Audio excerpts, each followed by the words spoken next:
Good day mga idol! Inyo po bang mini speakers ay ang ganito ang tunog? Yan, parang yan, nagkaganyan lang, walang audio. Halika kayo mga idol, susubukan natin tong alamin kung bakit nagkaganito yung ating mini speakers. Ayan, so bubuksan natin ito mga idol para atin pong malaman kung ano po yung dahilan.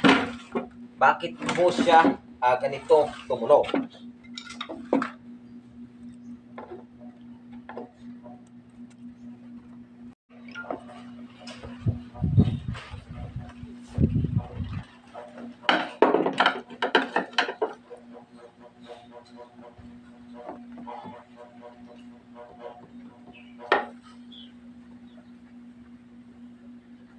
Medyo marami-raming screw. Kuha muna tayo ng ating cordless screwdriver para mabilis ang ating trabaho.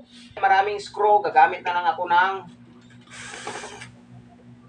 cordless screwdriver mga idol para naman sa ganun medyo mabilis-bilis din kahit paano.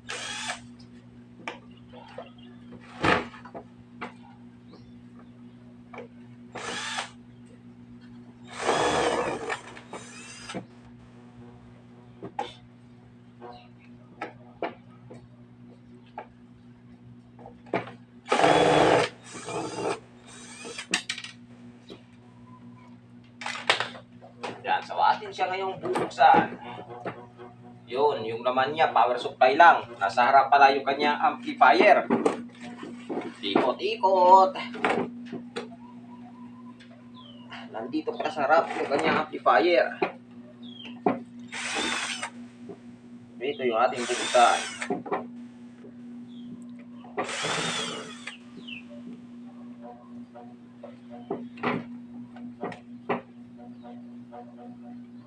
Nagsitanggalan na pala itong kanya mga Bluetooth amplifier, Bluetooth socket.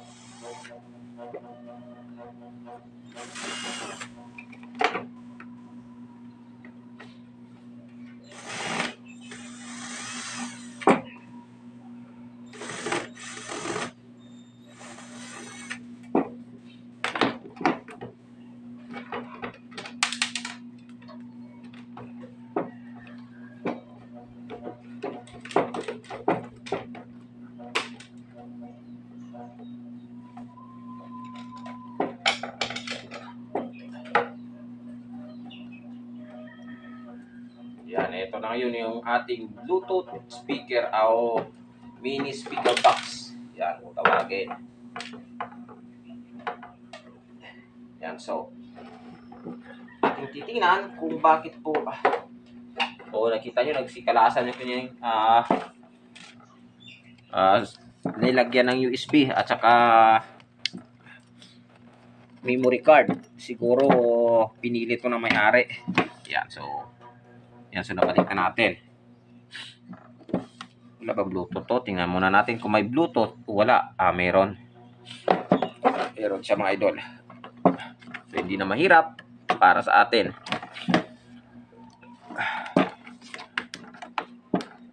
Tatanggal.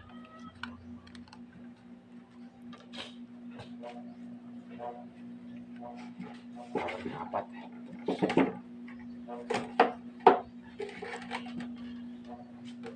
Naka-package na pala ito mga idol. At eto na nga, sa nakikita nyo na nakaranas ng plato repair. So eto, natanggal na yung connection niya. Yan. Hanapan na lang natin ang connection yun mamaya para ihinang natin muna. Para na sa ganoon, mabalik natin sa normal yung kanyang operation. So maghihinang-hinang muna tayo dito mga idol dahil po sa medyo nakaranas na to ng technician na una. Hihinangin muna natin to mga idol.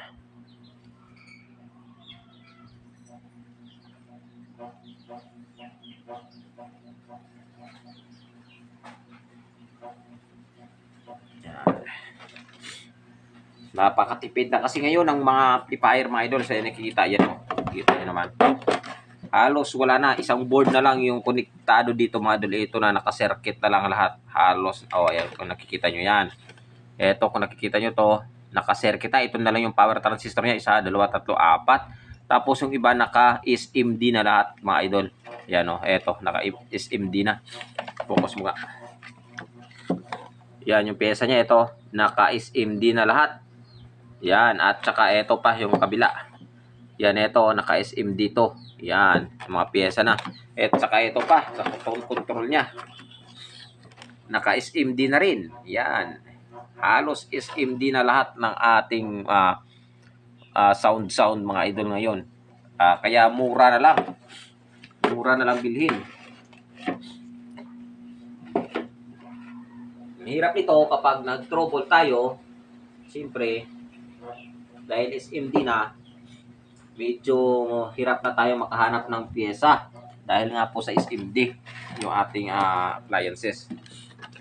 So una ko muna gagawin dito, i-resolder ko muna kasi sabi na may-ari sa akin nung dinala niya ito, ano daw to mga idol, gumagaral-gal yung tunog. So ako naman hindi naman ako nagbibigay ng kung anumang detalye kung anong sira nito kapag hindi ko pa natingnan. So ito, i-resolder ko muna para nang sa ganon makita ko kung ano po yung dahilan. Basta una ko ginagawa, nagre-resolder muna ako bago po ako gumamit ng tester. Pinaka basic na unang ginagawa ko mga idol sa pag-aayos, muna ako nagre-resolder. Dahil minsan, naglo-loss connection lamang po ang ating appliances. Pero hindi ibig sabihin na yung pag-aayos ko, resolder lang po mga idol. Ginagamitan din po natin yan ng multi-tester. Pero unang-una ko lang po ginagawa, nagre-resolder muna ako po mga idol. Pinakauna ko po yung ginagawa. Iwan ko sa ibang technician kung ganito din ba yung kanilang ginagawa. Yung unang gagawin, magre-resolder. Kasi bawat technician mga idol, meron po yung mga diskarte. Ayan, iba't iba po ang diskarte ng bawat technician.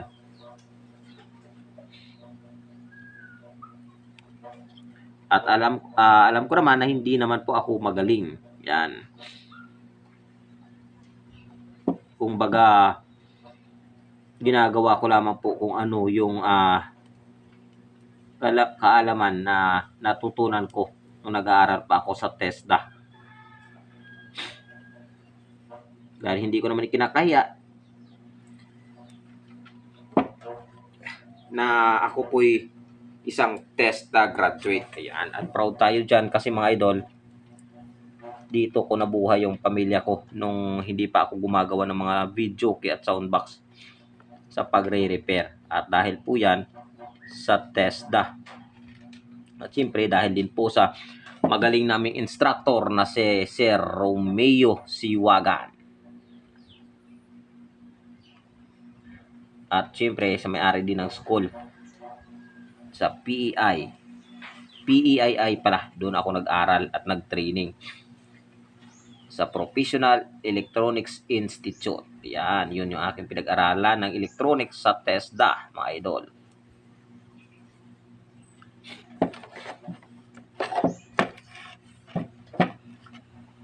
So yan, ito yung kanyang volume control. Natanggal kasi ito yung yung kanyang tawag dito. Terminal. So hihinang ko para ibalik natin. Kasi naputol. Yan.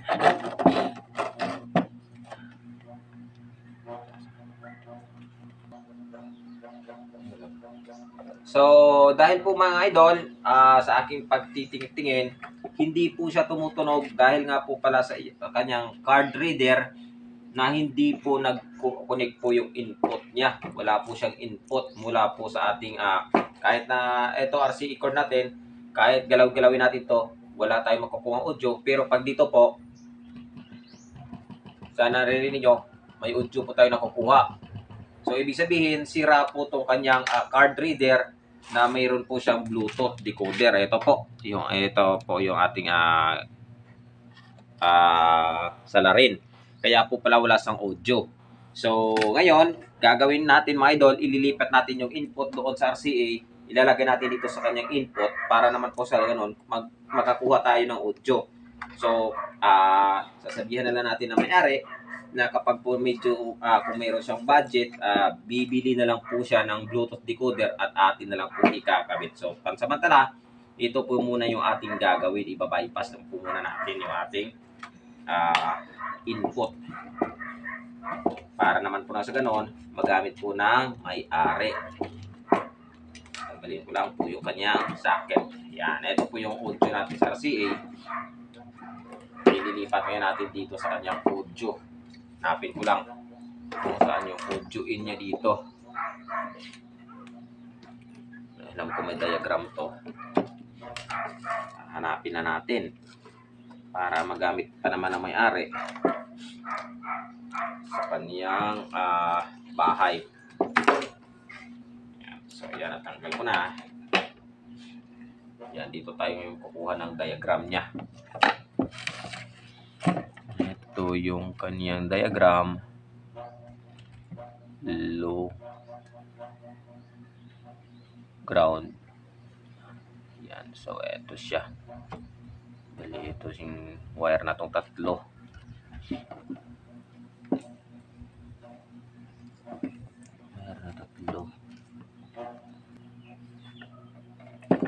So ngayon kakabit natin itong ating wirings na tatlo dito po sa kanyang input para naman po na sa ganun mapatunog natin to. Wala tayo ditong plier. Hanap muna tayo.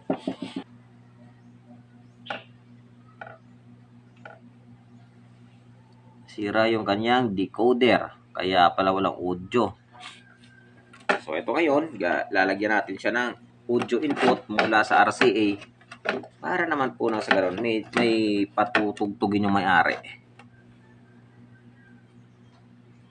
Sabihin na lang siya natin na mag-order na lang sa online ng Bluetooth decoder kung gusto niya pong tumunog to gamit yung kanyang Bluetooth sa cellphone.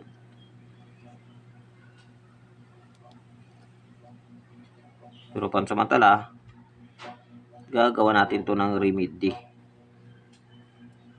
Pwede naman po na RCA yung anyang gagamitin na 2-in-1. So, ayan. Subukan na natin pinangin. Wala pagaling.